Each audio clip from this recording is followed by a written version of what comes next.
"Well," said James at last, starting to smile, "I think it's a good idea."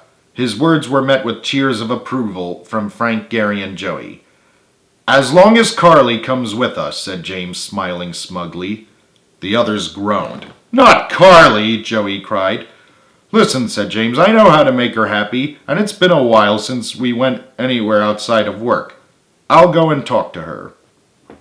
Although the others weren't too happy with the decision, they knew James was in no mood to argue with them, and deep down, they wanted to see James and Carly be happy together again.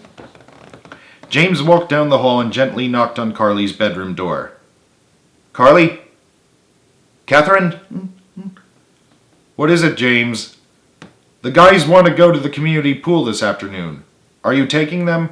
"Yes, but I was wondering, if you're not doing anything this afternoon, would you like to join us? It's been a while since we've been there." "Hold on, I'm almost done getting dressed." Upon hearing footsteps, James stepped away from the door as it opened.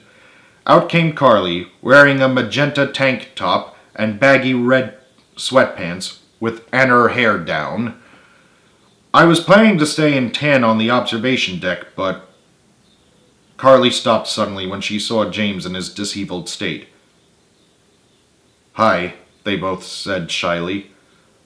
"Shall we join the others?" James suggested after a few moments of awkward silence. "I think that's best," Carly agreed. They walked down the hallway in silence, trying not to look at each other.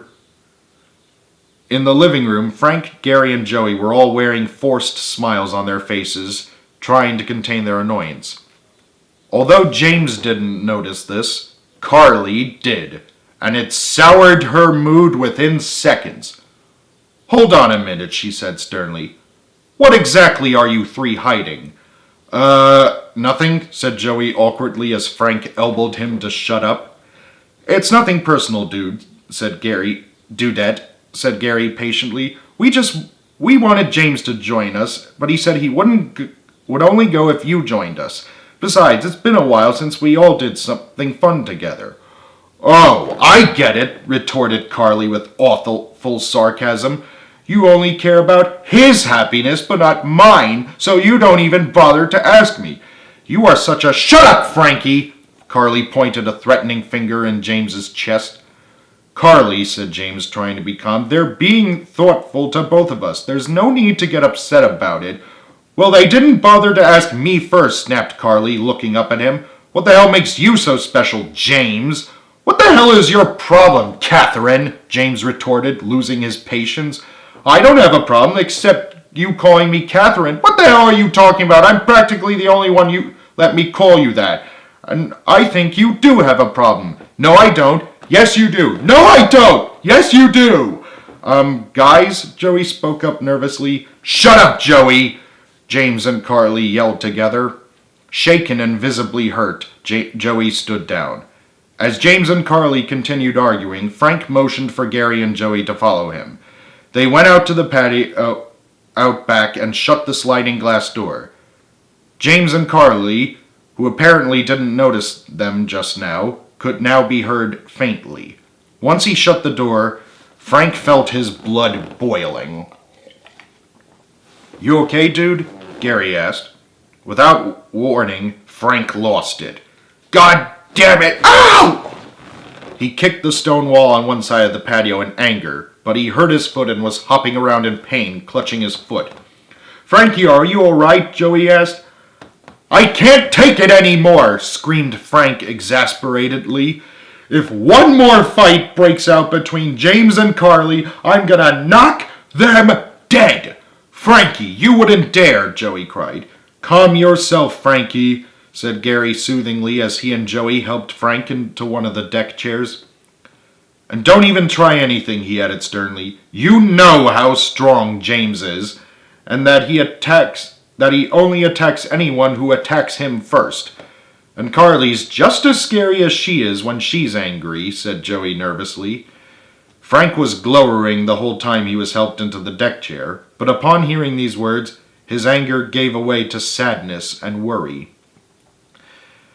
"No, I wouldn't dare attack Jimmy," he sighed.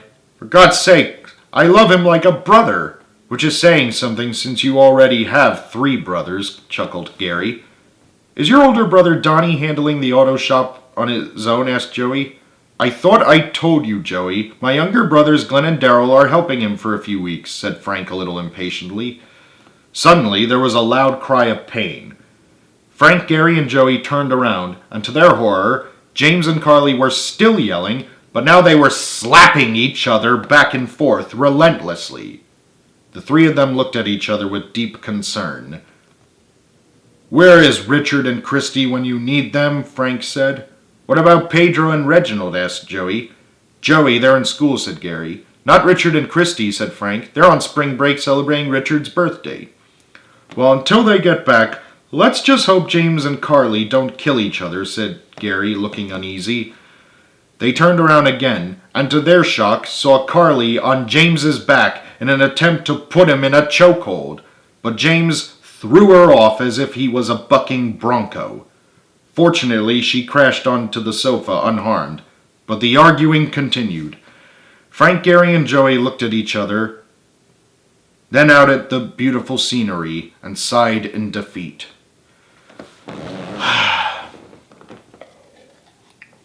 Meanwhile, back inside, James and Carly, battered, bruised, and disheveled, were still going at it, and were both scarlet and with rage. Well, if that's the way you're gonna be, screw you, James shouted. I'm not taking any more crap from you. Well, that goes double for me, Carly shot back. Well, fine. Fine yourself. Fine! James and Carly screamed at the top of their lungs. Still baring his teeth and clutching his fists, James stormed out of the room. Carly, still tight-lipped and clutching her fists, turned the other way so she wouldn't have to look at him. There was a loud bang as James slammed the door behind him as hard as he could. After she managed to calm down and the color in her face returned to normal, Carly's face became full of concern. Just when you're starting to hate these two, this happens. Taking a deep breath, she looked around and noticed Frank, Gary, and Joey sitting out on the patio. Deciding to leave them alone for the time being, Carly tiptoed down the hall. Unknown to James, his door was open a crack, so Carly peeped in. James was looking through one of his photo albums. He was very proud of them. There were a few of his family, including the cousins he lived with since he was 8 following his mother's death. One with Arthur, one with Richard and Frank, a few with the other campers over the years. You get the idea. But the biggest one of them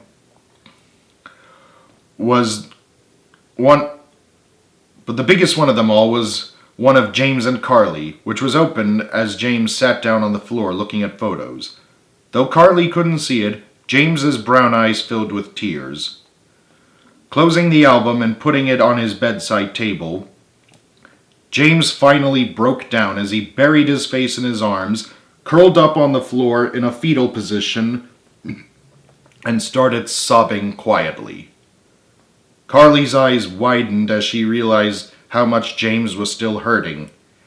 Careful to close the door without him hearing, she went down the hall to the next room, which happened to be her bedroom. Carly slowly and sadly walked over to her bed. All around her were photos of herself, either with James or her best friend Christy. Leaning against her pillows, Carly picked up a large photo album labeled James and Carly on her side and thumbed through the photos. They included the two of them at the camp lake, riding bikes, hiking, swimming, wearing sexy or attractive outfits, and in their heated jacuzzi tubs smoking large cigars together. Upon seeing this particular photo, Carly looked over at her bedside table again and picked up a wooden box that was full of large cigars they smoked. She put it on her lap, took a cigar out, and ran it under her nose, sniffing it lovingly as she remembered the first time she smoked a cigar with James. Hearing James crying in his room, Carly put the cigar in the box back where it was and looked at the photo album. Then she closed the album and, with her brilliant green eyes full of tears, she clutched the album close to her chest and started sobbing quietly. Deep down, James and Carly wanted to move on from Arthur's death and focus on their lives and relationship, but they didn't know how. What they needed was all their friends by their side. And a miracle. To be continued.